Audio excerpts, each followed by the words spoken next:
Hello everyone, मैं पूजा अपनी YouTube channel let's no में आप सभी का स्वागत करती हूँ। आइए आज हम फिर जानेंगे लेसन प्लान। आज का हमारा टॉपिक है नदियों की जानकारी। लेसन प्लान नंबर लिखिएगा, पीपल टीचर अपना नाम, स्कूल का नाम और सब्जेक्ट। आज का हमारा सब्जेक्ट है ज्योग्राफी। उसके बाद आप अपना टॉपिक लिखिएगा, रोल नंबर, क्लास, डेट, उसके बाद ड्यूरेशन टाइम। उसके बाद आता है आपका सामान्य उद्देश्य, जो आपके सब्जेक्ट से रिलेट करता है। इसमें पहला है छात्रों को भौगोलिक ज्ञान कराना, दूसरा है छात्रों को प्रकृति के प्रति प्रेम उत्पन्न कराना, तीसरा है छात्रों को भावी विश्व नागरिक बनने का प्रशिक्षण देना। उसके बाद आता है आपका विशिष्ट उद्देश्य, ये आपके टॉपिक से रिलेट करता है। पहला है इसमें छात्र नदियों को परिभाषित कर सकेंगे, दूसरा है छात्र नदियों के प्रकारों के बारे में जान सकेंगे, तीसरा है छात्र नदियों के घाटियों में वर्गीकृत कर सकेंगे, चौथा है छात्र नदियों की स्थलाकृति के बारे में जान सकेंगे। उसके बाद आता है आपका टीचिंग एड्स, आप कौन सा यूज कर रहे हैं बच्चे को पढ़ाने में, चार्ट, मानचित्र, मॉडल या अन्य कोई उपकरण।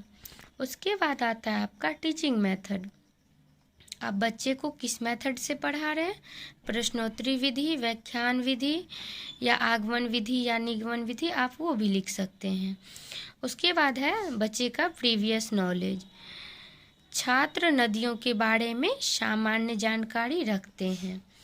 उसके बाद है आपका पीपल टीचर एक्टिविटी में आप बच्चे से अपना प्रकरण निकलवाने के लिए उससे कुछ प्रीवियस नॉलेज क्वेश्चन पूछिएगा।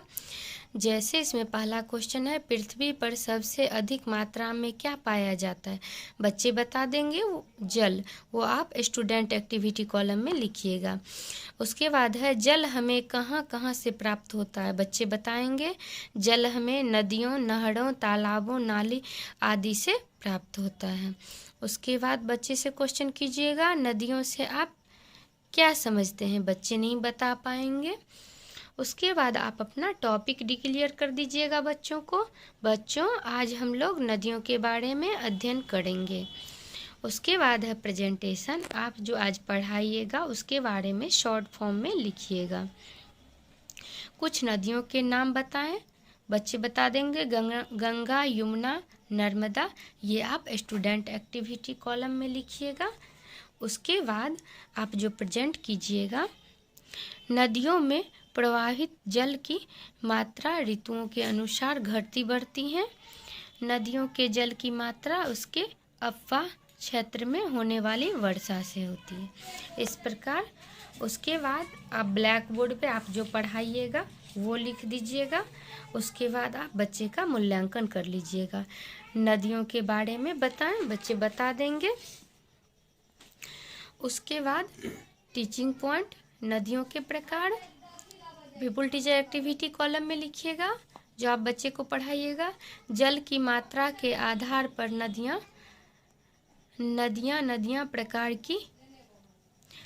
दो प्रकार की होती हैं, आप बता दीजिएगा। उसके बाद है पहला नदी सतत वाहिनी नदियाँ और सतत वाहिनी नदियाँ। पहला है सतत वाहिनी नदी, ये नदियाँ हमें ढके पर्वत से निकलती हैं, जिससे इन नदियों में वर्ष भर जल की मात्रा पाई जाती है।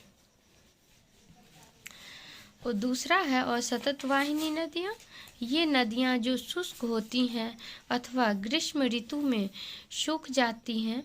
इन नदियों में केवल वर्षा ऋतु में ही जल प्रवाहित होता है, जब नदी अपने उद्गम स्थान से निकलती हैं। उसके बाद बच्चे से आप कुछ क्वेश्चन पूछ लीजिएगा, नदियों को किस आधार पर बांटा गया है, बच्चे बता देंगे जल के आधार पर, वो आप स्टूडेंट एक्टिविटी कॉलम में लिख दीजिएगा। ब्लैक बोर्ड पे आप जो पढ़ा रहे हैं उसका पॉइंट लिखिएगा। उसके बाद बच्चे का मूल्यांकन कर लीजिएगा। नदियाँ कितने प्रकार के होते हैं, बच्चे बता देंगे। नदियाँ को किस आधार पे बांटा गया है, वो बच्चे बता देंगे। उसके बाद आप टीचिंग पॉइंट में अगला पॉइंट दीजिएगा नदी घाटी। पीपुल टीचर एक्टिविटी कॉलम में युवा अवस्था ऊपरी नदी घाटी में, नदी घाटी के ऊपरी भाग में नदी व जल खड़े ढाल पर अत्यंत तीव्र वेग से गिरता है। इसमें नदी का जल लंबवत ऊंचाई से गिरने के कारण लंबवत अपरदन करता है तथा अपनी घाटी को तेजी से गहरा करता है। क्वेश्चन पूछ लीजिएगा, ऊपरी घाटी नाम से किसे जाना जाता है, बच्चे बता देंगे। युवा अवस्था को आप स्टूडेंट एक्टिविटी कॉलम में लिखिएगा। उसके बाद है आपका अगला पॉइंट नदियों से प्राप्त लाभ। नदी से क्या हमें लाभ है? नदियों के किनारे हमारे तीर्थ स्थल हैं, इनके आसपास का क्षेत्र उपजाऊ होता है। नदियों के पानी का प्रयोग सिंचाई करने, पानी पीने, कपड़े धोने, नहाने, जानवरों के लिए पानी आदि का उपयोग करते हैं।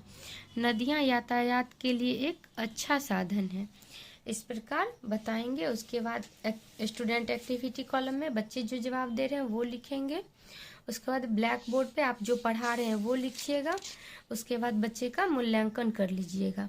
ऊपरी घाटी नाम से किसे जाना जाता है, बच्चे बता देंगे।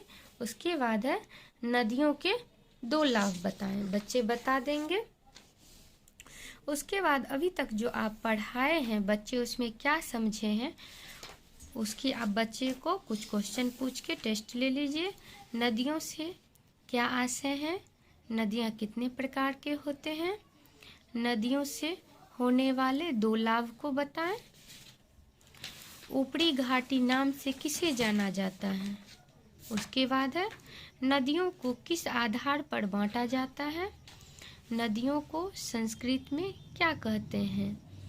आप बच्चे से क्वेश्चन पूछिएगा, बच्चे अगर जवाब दे रहे हैं तो ठीक है, नहीं दे रहे तो आप उनको फिर से समझाइएगा। उसके बाद आप बच्चे को होम असाइनमेंट दीजिएगा।